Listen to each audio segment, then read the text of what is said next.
Good morning. তোমরা সবাই কেমন আছো? আশা করি সবাই ভালো আছো, সুস্থ আছো, আর আমরাও খুব ভালো আছি। আজ দিনটা হলো শুক্রবার।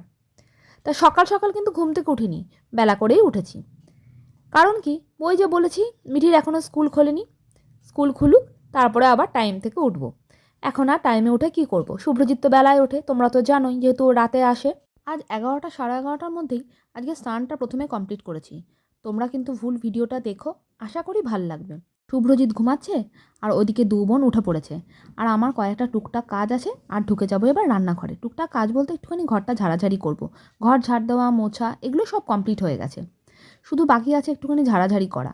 আর এই দেখো, সকাল সকাল তোমাদেরকে একটুখানি আমার মাছগুলোকে দেখিয়ে নিলাম। মাছ বলতে তো আর বেশি নেই, ওরা আর কয়েকজন বাকি আছে। জানি না, খুব ভয় আছি। মাত্র 4টে পড়ে আছে মাছ। ঠান্ডায় সব মাছগুলো আমার মরে গেল। তোমাদের চোখের সামনেই তো নিয়ে এলাম, তার মধ্যেই যে মাছগুলো মারা যাবে বুঝতেই পারিনি। এই দেখো এখন আমার কি হলো। এদিকে ভাত ফুটছে, দেখো ভাত ফুটে গেছে। আর এদিকে নিজের জন্য একটুখানি একটা বাটি করে চা বসালাম। এটা যখন নিজের জন্য চা করি, 1 কাপ চা 2 কাপ চা, তখন ওটা করি ওই বাটিটাতেই। আর এদিকে ভাতটা বসে গেছে। আর কথা বলতে পারছি না, এত গলাটা খুসখুস করছে। কথা বললেই কাশি, আর বুকে মানে পেটে এত ব্যথা হয়ে গেছে কাশতে কাশতে, কী বলবো। তো যাই হোক, ওইদিকে তো ওই দুটো উঠে গেছে, আর ওইদিকে শুভ্রজিৎ এখনও ঘুমাচ্ছে। আর যাই হোক, আর কি রান্না করছি তোমাদের সাথে শেয়ার করছি। তা চলো। আজ তাড়াতাড়ি স্নান করার একটাই কারণ, মিঠির তো আজকে আবার খেলা আছে, তাই তাড়াতাড়ি করে রান্নাবাড়িটাও করে নিলাম। আজকে করেছি ফুলকপি আলু ভাজা, করেছি টমেটো ডাল, আর করেছি হলো মাছের মাথা দিয়ে কুমড়ো আলুর তরকারি। তা যাই হোক, গুনগুন আবার মাছের মাথা দিয়ে কুমড়ো আলুর তরকারি একদম পছন্দ করে না, তাই ওকে একটু ভাবছি ডিমের অমলেট করে দেবো। তা চলো, ওইদিকে ওই দুজন কি করছে সেটা একটু দেখে আসি। কিরে, তোদের ঘরদোর গোছাতে হয় জানিস তোরা? শুধু টিভি আর ফোন দেখলেই জীবন কেটে যাবে? শুধু ফোন আর টিভি দেখলেই জীবন কেটে যাবে? তোদের তো উচিত রে।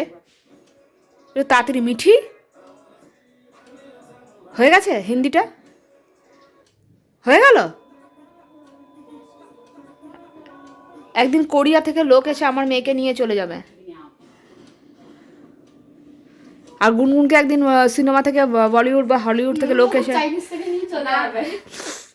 নিয়ে যাবেই তোদেরকে। একটু ওঠ, চাদরটা চেঞ্জ করব, এগুলো গোছা, আসছি আমি, চাদরটা চেঞ্জ করছি এসে। মিঠিতে যে স্কুলটা কবে খুলবে, খুললে বাঁচি। আর সত্যি কথা বলতে মিঠির মিস আসছে পড়াতে, উনি এসে একটু একটু পড়াতেই যাচ্ছে, তাই তাড়াতাড়ি করে পড়াটা করে নিয়েই আজকাল বসে পড়ছে টিভি দেখতে, ফোন দেখতে। এত টিভি আর ফোন দেখা বেড়েছে কি আর বলবো। দেখে নে, কদিন পর থেকে আবার দেবো টাইট। তা চলো তাড়াতাড়ি করে খাওয়া দাওয়া করি। আজকে 3:30-এর মধ্যে একদম খাওয়া দাওয়া করে বাসন টাসন মেজে কমপ্লিট করতে পেরেছিলাম। নিয়ে একটুখানি অনেকক্ষণই শুয়েছি, 4:30 অবধি শুয়ে তারপরে মিঠিকে নিয়ে চলে এসেছি খেলতে। মিঠিকে খেলার ওখানে ঢুকিয়ে দিলাম, ঢুকিয়ে দিয়ে আমি আর শুভ্রজিৎ চলে এসেছি স্পেন্সারে এসে কিছু কেনাকাটা ছিল, বিশেষ করে আমার সর্ষের তেল, সাদা তেল, এগুলো একটু ফুরিয়ে এসছে, তাই আগে থেকে কিনে নিচ্ছি। শুভ্রজিৎ কিনছে ওদিকে সবজিপাতি, ও আবার পেঁয়াজ আলু এসব একটু দেখছে। এখান থেকে সাধারণত কিনি না, আজকে একটুখানি কিনছে। আগের দিন দেখলাম বাজারের প্রাইসেই পাওয়া যায় এখানেও, সেই জন্য এখান থেকেই নিচ্ছি। যেমন একটুখানি ব্রিটানিয়া বিস্কুটও একটু ফুরিয়ে গেছে, এগুলোই নেবো, আর কিছু না। তোমাদের ঘরে গিয়ে দেখাচ্ছি কী নিয়েছি। তা যাই হোক, এখানটা এলে আমাদের সময়টাও কেটে যায়, আর ওখানে ঠান্ডার মধ্যে ঘুরে বেড়াতে হয় না, আর মিঠির ততক্ষণে হয়েও যায়, আর জিনিসপত্র কেনাকাটা আমাদের হয়ে যায়। তাই এই জায়গাটা এলে একটা সুবিধা আছে এটাই। আজকাল ঠান্ডায় বেশিক্ষণ খেলাচ্ছে না, পরের ব্যাচগুলো দেখছি পরপর ঢুকে যাচ্ছে।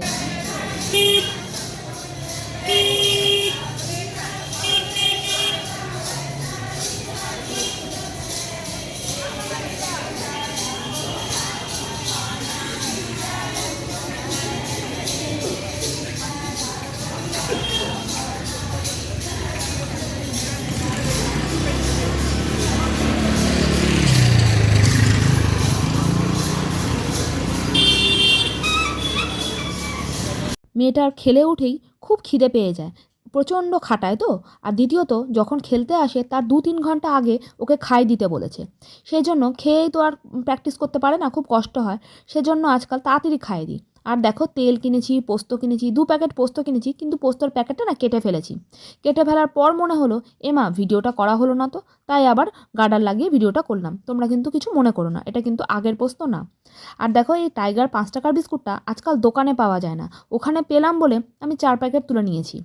শুভ্রজিৎ ওই 5 টাকার বিস্কুটগুলো আমায় কিনতে দিচ্ছিল না, আমি জোর জবরদস্তিই কিনলাম। আমার যে কী ভালো লাগে বিস্কুটটা খেতে, কি বলবো। এখন আর দেখি 5 টাকার বিস্কুটটা আর পাওয়াও যায় না। তা দেখতে পাচ্ছ, 2 বোন একদম ফোনের ভেতর ঢুকে গেছে, বুঝতেই পারছে না যে আমি ভিডিও করছি। তা যাই হোক, ওরা এখন এই ফোন দেখে যাক। মিঠি নাকি এখন খেলে এসে ওর গা হাত পা ব্যথা, তাই ফোনের মধ্যে ঢুকে গেছে। তা যাই হোক, আজকের জন্য এখানেই শেষ করছি। আর তোমাদের যদি ভালো লেগে থাকে একটা like, comment, share and subscribe করতে একদমই ভুলো না। ভালো লাগলে একটা কমেন্ট করে অবশ্যই জানিও। তা তোমরা সবাই ভালো থেকো, সুস্থ থেকো, সাবধানে থেকো, আর সকলকে ভালো রেখো। এখনকার জন্য টাটা, গুড নাইট।